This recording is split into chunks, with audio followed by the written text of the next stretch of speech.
Religious ferment. It's now time to turn again to my experiences with Christian friends. Mr. Baker was getting anxious about my future. He took me to the Wellington Convention.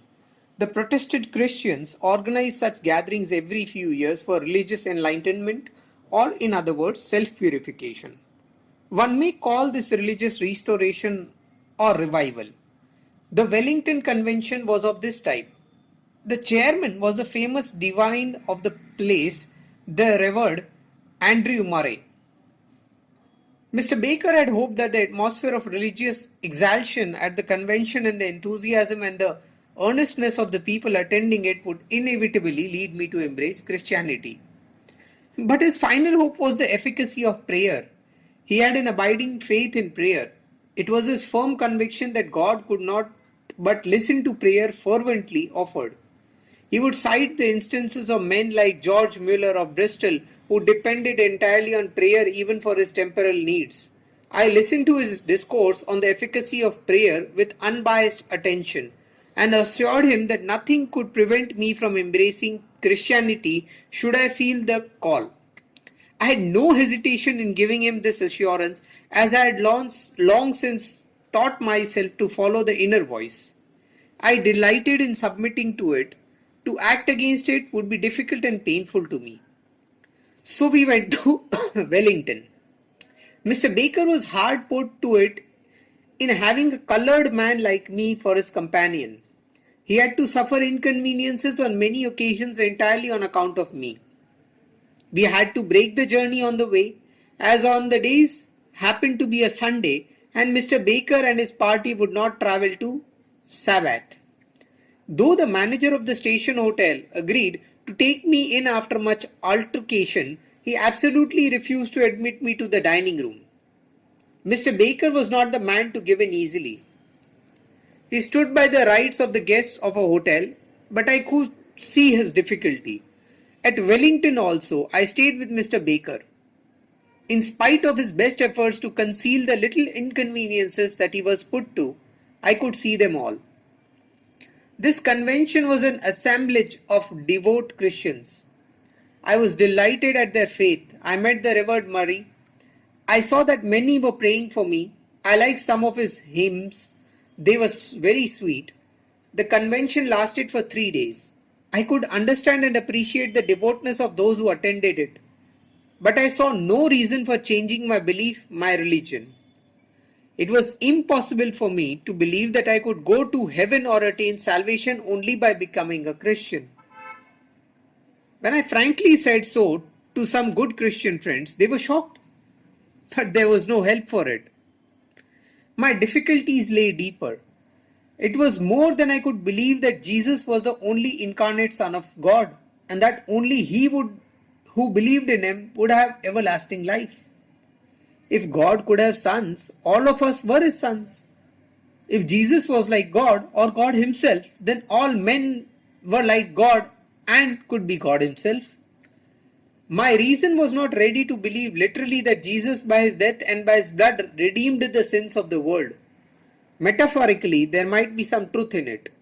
Again, according to Christianity, only human beings had souls and not other living beings for whom death meant complete extinction, while I had a contrary belief.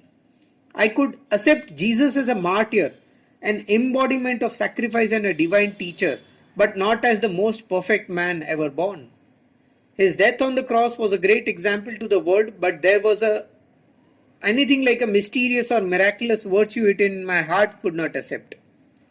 The pious lives of Christians did not give me anything that the lives of men of other faiths had failed to give. I had seen in other lives just the same reformation that I had heard of among Christians.